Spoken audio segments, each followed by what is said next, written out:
مشاهدينا الكرام، مشاهدي الفضائية المصرية في كل مكان، برحب بحضراتكم حلقة جديدة وذكرياتي. ضيفي النهاردة الحقيقة حالة فنية فريدة وأيضا حالة إنسانية فريدة. من قرايتي للمشهد يمكن وتحضيري للحلقة، حياته ما كانتش سهلة، كلها كانت تحديات، لكن الحقيقة في كل محطة في حياته كان بيخوض هذا التحدي وكان بينجح بتفوق. يمكن منذ نعومة أظافره والحياة ما كانتش سهلة. كان بيشتغل من وهو عمره 10 سنين، لكنه قرر يتحدى الدنيا، والحقيقة أنه تفوق على الدنيا. وفي سن ال14 بدأ يسلك مسلك الفن واختار هذا الطريق لشخصه. وكان بيقول كده في بعض التصريحات انه الفن انقذني من الضياع، ويمكن هتوقف معاه شويه كتير عند هذا الامر. معروف انه نجم بألف وجه، ومعروف كمان عنه انه النجم المثقف.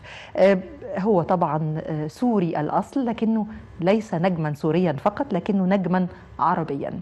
في حديثي منذ يمكن سنوات وسنوات مع الكبير محمد صفاء عامر، قال لي أنا اخترته من بين كل الناس لأني لقيت ممثل عبقري.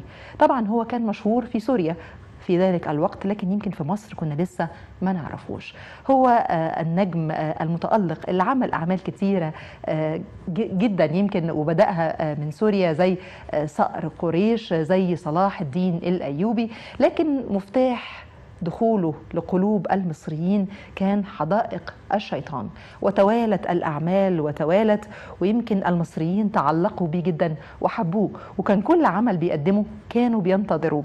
قدم كمان الشوارع الخلفية، قصة حب، أفراح إبليس، أولاد الليل.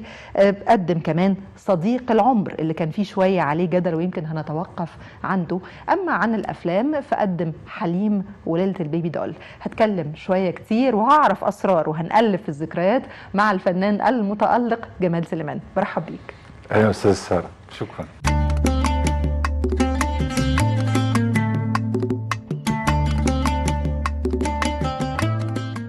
أنا اشتغلت فعلا بعمر ال10 سنين، وأنا طالع من السنة الثانية للثالثة. أنا كنت بشتغل عامل تنظيفات في أحد المنتجعات السياحية، بعدين بعد الظهر أقعد في الخيمة بتاعتي استمتع بالبحر والشمس واقرا شكسبير. يعني هل انا لما بدلع محمد زياده عن اللزوم ده سببه عقد الماضي؟ وانا لما ببقى شديد عليه هل انا بدون وعي بحاول استنسخ اللي عمله ابويا معايا؟ انا سالته قلت له لو انت كنت مكاني، يعني انت لو كنت الاب وعندك ابنك وعمل اللي انت عملته في المدرسه، فقال لي لا انا كنت هعمل نفس الشيء بس مش هزعق له. وانا في اخر سنه في الاعداديه لفت نظري بنت الحقيقه، رحت على الكورال، فاستاذ الموسيقى يعني قعد يسمعنا واحد واحد يقول لنا قول فانا كنت مكسوف جدا قدامها يعني، وطلعت زعلان وخائب الامل. فشافني استاذ تاني كان استاذ الرياضه بتاعنا، قال لي ما فيش مشكله، ايه رايك تمثل؟ كنت اشوف اعجاب لو خاصه هي توقف وتتفرج عليها، وبعدين وده خلاها تكلمني، هي اللي كلمتني. طلاب المعهد كان ممنوع يشتغلوا باي اعمال فنيه على الاطلاق لغايه ما يتخرجوا. انا رايي الشخصي انه الحديث عن التجربه الشخصيه هو نوع من المشاركه مع الاخرين.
حضرتك حبيت التمثيل جدا منذ نعومة أظافرك، وعملت هذا وقت المدرسة وبعد كده في كمان المعهد، لكن لما جيت درست عملت ماجستير درست إخراج، ليه؟ لانه من وانا طالب يعني كان عندي هذه النزعه.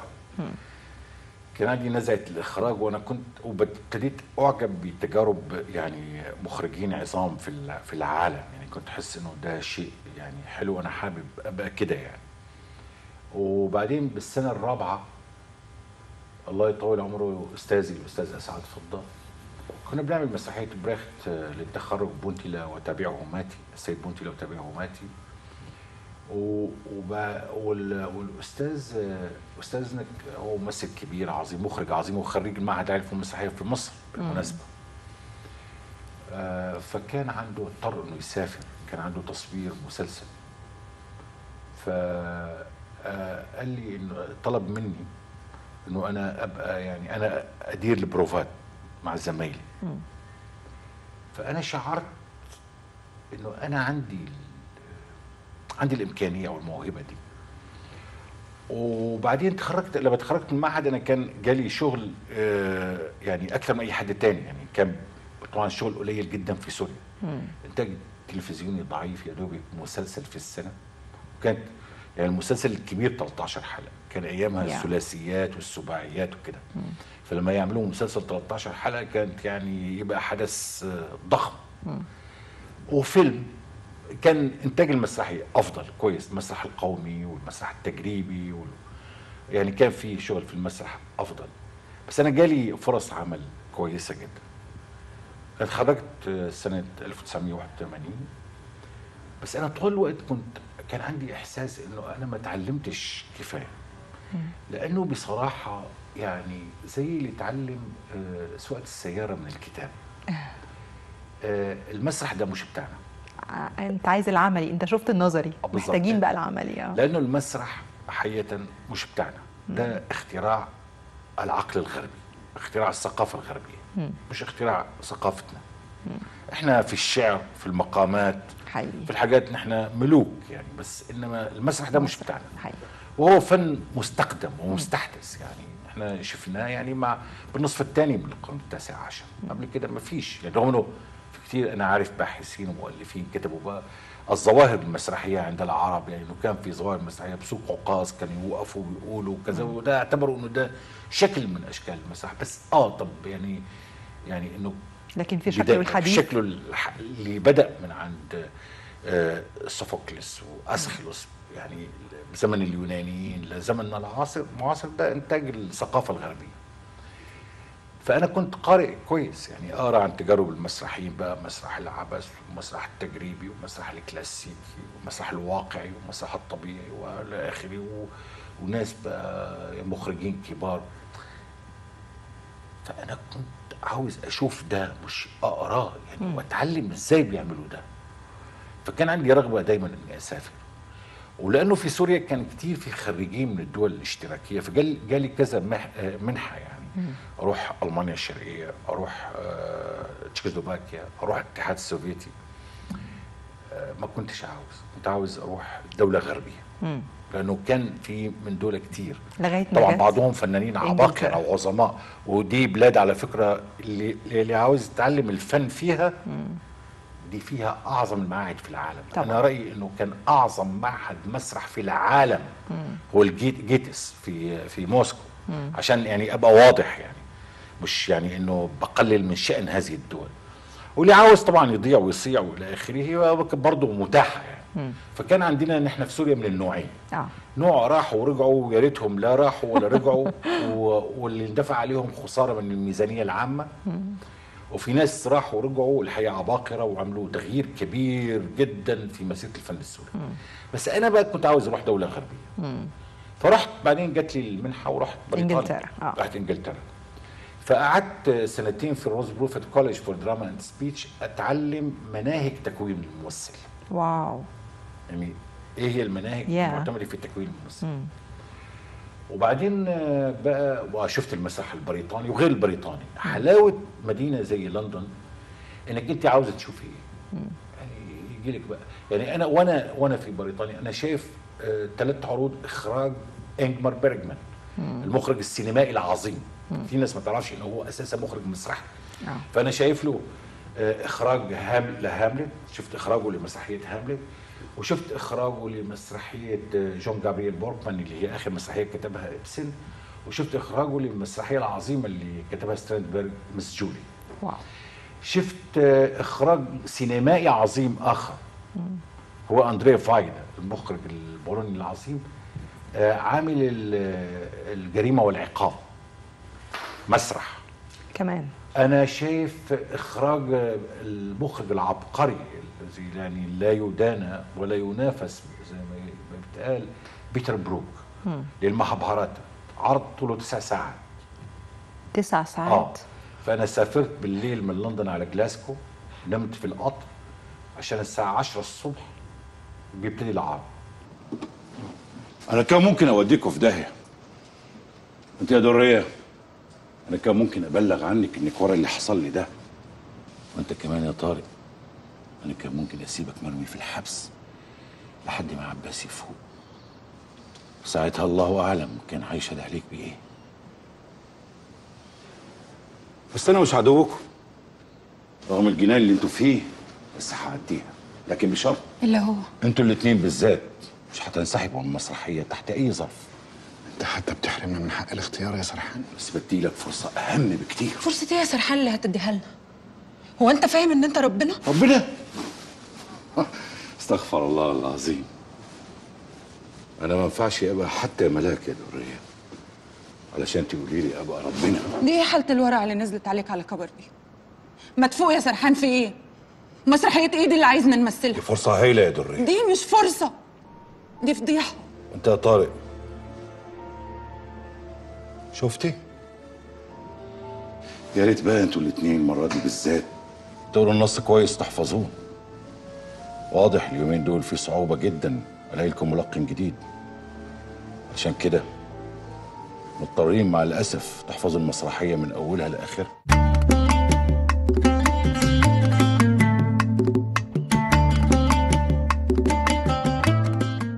رجعت أستاذ جمال، اسمح لي، من إنجلترا.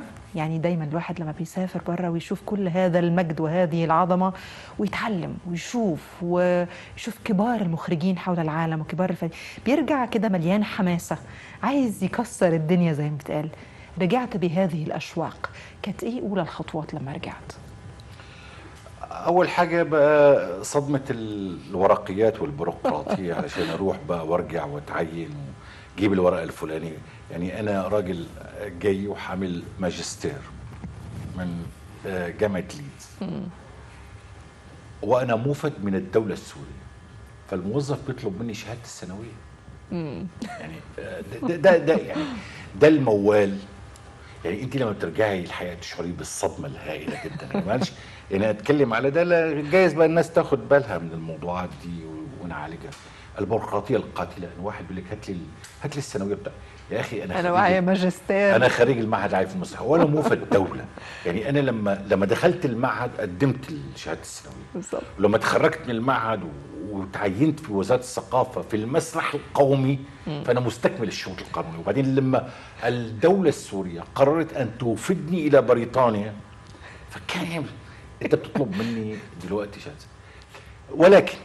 ولكن ده برضه بيخلق التحدي. انا مش يعني عشان البيروقراطيه والتخلف والى اخره انا مش هستقيل، يعني مش هنزوي. فرجعت طبعا انا ادرس في المعهد العالي للفنون المسرحيه. اعتقد انه كانت سنوات حلوه. واعتقد انه يعني طبعا الاساتذه العظام اللي درسونا يعني كان ليهم فضل كبير جدا ان احنا كجيل تاني من المدرسين برضه دخلنا بعض المفاهيم الجديده. الدراسه في الغرب فادت بانه نطعم مناهج المعهد بشويه حيويه وشويه افكار اخرى، لان معظم الاساتذه هم خريجين المدرسه الشرقيه. يعني طبعا انا رايي ان المدرسه الشرقيه فيها اشياء عظيمه لا يمكن اهمالها، ولكن طعمناها باشياء تعلمناها من الغرب. صحيح. وبديت اشتغل بالتلفزيون الحقيقه، وعملنا يعني عدد من الاعمال. كان وقتها برضه القدر لعب دور وحظي كان حلو عشان بقى يبقى الواحد واضح. أنا بتكلم عن 1988. هذه الحقبة من ال 85 بدأ شيء اسمه البث الفضائي العربي، وبدأت تظهر محطات فضائية خاصة، فبقى في طلب أكثر على الدراما. ساعات البث زادت، يعني ما عادش في والله إنه التلفزيون بيفتح الساعة 6 بيقفل الساعة 11 أو 12 وبنروح كلنا بننام. لا، بقى في بث مثلا لمدة 12 ساعة وبعدين بقى لمدة 24 ساعة. فصار في طلب على الدراما. وقتها رجعت تنشطت الدراما السورية، سواء عبر التلفزيون السوري بالاتفاق مثلا مع تلفزيون دبي والى اخره، او من خلال القطاع الخاص. فكانت فرصه لجيلي انه احنا نقدم ما لدينا من خلال المسلسلات اللي عملناها. استاذ جمال، اسمح لي، الاعمال التلفزيونيه السوريه التاريخيه متميزه جدا الحقيقه يعني، وحضرتك اشتركت في اكثر من عمل تاريخي زي صلاح الدين الايوبي وزي صقر قريش واعمال اخرى. قول لنا اكثر عن الاعمال التاريخيه السوريه اللي حضرتك شاركت فيها. الاعمال التاريخيه دي يعني لها يعني حيثيه في الانتاج الدرامي العربي، لانه اولا احنا بنعمل اعمال تاريخيه يعني توثيق لتاريخنا، وعلشان الاجيال الجديده كمان تعرف، يعني ليها شق تعليمي وليها شق كمان اني اوثق. احسنتي، هو عشان الاجيال. اولا مره كنت بتفرج على لقاء مع واحد كاتب كبير يعني كتبوا المسلسلات التاريخيه، ودايما الابطال عندهم مشرقين وما لهمش اخطاء ناس منزهين. ايوه دي مشكله يا فندم. فسالته المذيعه يعني قالت له حضرتك يعني ايه المنهج بتاعك في كتابه الاعمال التاريخيه؟ قال لها حديث الرسول عليه الصلاه والسلام اذكروا محاسن موتاكم، فانا ما بذكرش الا محاسن الناس اللي راحت. الحقيقه انا عاوز افهم الحديث النبوي بطريقه مختلفه شويه. الرسول ما قالش لا تذكروا الا محاسن موتاكم، قال اذكروا محاسن موتاكم. والناس لما بترجع للتاريخ المفترض انه في غايه واحده، لا هي ان نصنع تماثيل رخاميه للناس اللي كانوا في الماضي ونديهم شهاده حسن سلوك على انهم ملائكه ليهم يعني جناحات ومنزهين عن كل خطا، ولا هي انه ندلعلهم ونشوه صورتهم. صحيح. احنا لازم نرجع للتاريخ بما له وما.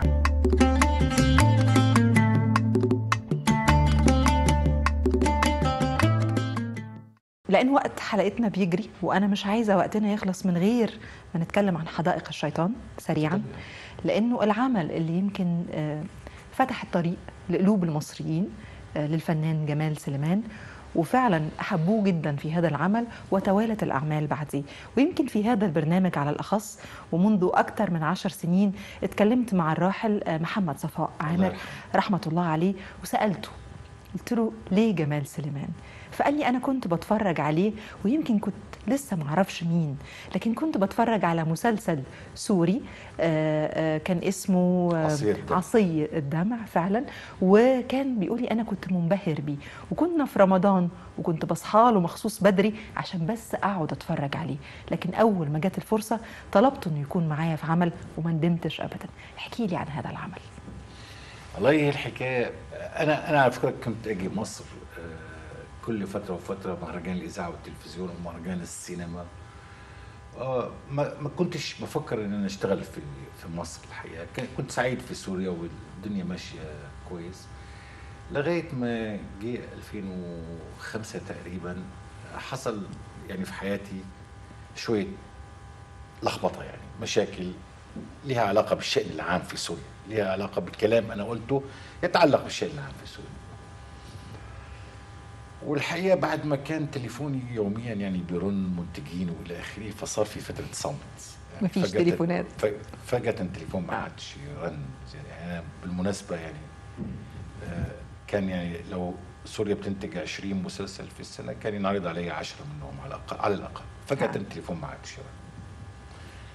وأنا قاعد بقرا الصحافة كده على مكتبي، فمراتي نادت لي بالمطبخ عشان أغير لها جرة الغاز.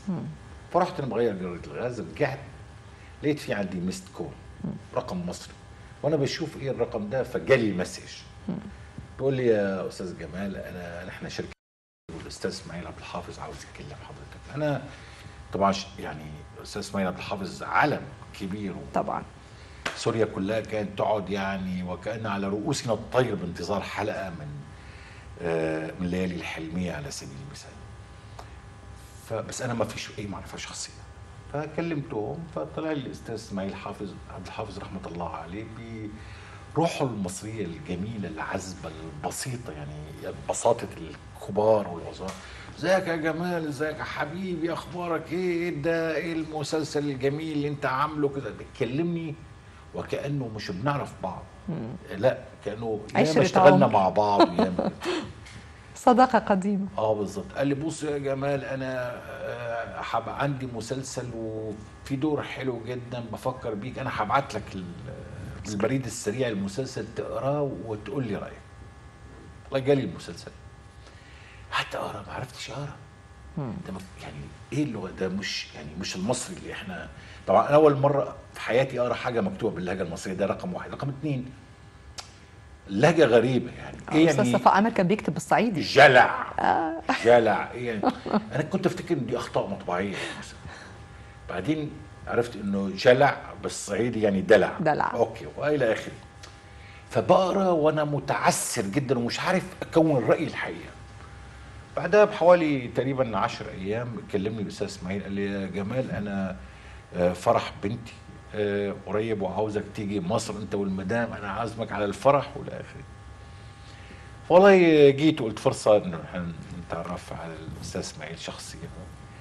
فقعدني على الترابيزه، كان عليها طبعا عدد من العمالقه، يعني من بين العمالقه دول الاستاذ صفاء عامر، محمد صفاء عامر. فكانت اول معرفتي بيه. راجل بمنتهى امير، الشياكه، اللبس، المنطق، وبعدين راجل قاضي، مستشار وقاضي. طريقه كلامه والثقافه والذكريات والمعرفه وفلان الاستاذ بالقانون الدستوري في الجامعه قال لنا وقلنا ومع كده قمه التواضع. طبعا. يعني وبعدين طلعت انا والاستاذ صفاء، سبنا الفرح شويه والدوشه وقعدنا نتكلم في المسلسل بره، نتمشى كده في الحديقه بتاعت الفندق. فانا ما كنتش خلصت قرايه المسلسل لسه يعني، وما كانش المسلسل اساسا خالص كتابه لسه. فانا حبيت الناس دول، قلت ان انا هشتغل معاهم. بس انا كنت عارف ان انا لو فشلت فانا بكون مسحت كل الحاجات اللي عملتها قبل كده خلاص، وبكون ايضا قفلت الباب على فكره انك تجيبي ممثل سوري يعمل مصر. على مصر يعمل دور واحد صعيدي او اسكندراني او الى اخره. فكان تحدي كبير. جيت بعدها انا هنا مصر وقعدت في الفندق. كان يجي لي، كان بقى الاستاذ اسماعيل شرح لي التحدي والصعوبه واللهجه الصعيديه. جالي استاذ في اللهجه الصعيديه كل يوم زي المدرسه يعني، 4 ساعات صباحا و4 ساعات مساء. ده كان كانه مدرسه. مدرسه. بس اسمح لي، هل توقعت كل هذا النجاح؟ لا ابدا. انا اقسم بالله العظيم كنت اخرج من الاستديو وانا يعني تقريبا زي الليمونه المعصوره واحنا بالتصوير. اقعد جنب السواق واقول يا رب انا مش عاوز منك الا حاجه واحده فقط على قد التعب، ان المسلسل ده لما يتعرض يعني الناس ما تشتمنيش بس يعني وانه يعدي يعني انه بشكل لطيف. انا ما كنتش ولا كان ببالي اطلاقا ان المسلسل ده يحقق هذا النجاح، لدرجه انه لما انا خلصت تصوير نزلت سوريا. لما جه رمضان انا في سوريا، عدى اول اسبوع وانا مرعوب، يعني زي ما تقولي كنت متخفي مختبئ يعني. فكلمني استاذ اسماعيل قال لي يا جمال لو تعرف يا جمال وكذا. فانا افتكرت واخواننا المصريين عندهم طبع ان هم كرمه جدا بتشجيعهم. لما انت تبقي عامله حاجه حلوه فهم يقول لك رائعه، يعني مش حلوه، دي رائعه. التشجيع بالزياده يعني. بزياده. فانا يعني كنت بقى كل ما يكلمني عم اسماعيل كنت اخصم شويه مثلا من الكلام، اعمل ديسكاونت مثلا 30% او حاجه، اقول لا تمام الاول. بعدين كلمني بمنتصف رمضان قال لي بص، لو ما جيتش مصر خلال يومين انا ومصر هنزعل منك. اهلا يا فاتن، خير في ايه؟ تقول مين؟ اخوها. ايوه جناب. وعاوز ايه؟ قال ايه؟ عاوز يشوفها ويطمن عليها. وعارف هي فين؟ لا، وهو هيعرف منين؟ يكون حد من البهيمتين عوض ولا دمراني قال له. لا، هم صح بهمتين بس مش للجرده دي. وعوض واقف قدامه اهو بيقول لجنابك يعمل ايه معاه. وعمل فيه ايه؟ وهو مستنظر راي جنابك. هو فين دلوقتي؟ قال ايه؟ ربطه في شجره. واه. احنا قلنا نكلموا جنابك احسن تطول في مصر والواد يروح فيها. طب اديني الزفت عوض ده. اهو مع جنابك. خد كلم. كلم. الو، انت جنس شكلك البعيد ايه؟ بهيمه؟ انا الحمد لله زين قوي. ليه بس جنوبك؟ يعني الحق علي ان انا عكسته. وهو دخل من الاساس كيف؟ اتسحب زي البسه. امال البهيمه دمراني كان فين وبيعمل ايه؟ مره كان قال ايه عشتان وراح يشرب، والمره الثانيه كان قال ايه في محل الادب. الواد على ده جا مرتين. ايوه جنابك مرتين. انا سبته المره الاولانيه بس ما سمعش الكلام وعاود تاني فما قدرتش اسيبه عاد. طب بس لما رجع وري دمراني الكلب ده شغله.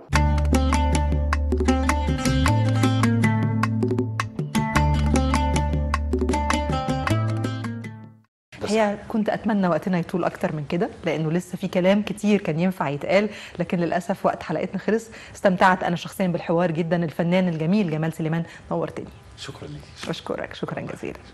مشاهدينا أتمنى تكونوا استمتعتم بحلقتنا النهاردة. على وعد باللقاء الأسبوع القادم بإذن الله، وحلقة جديدة ونجم جديد وذكرياتي.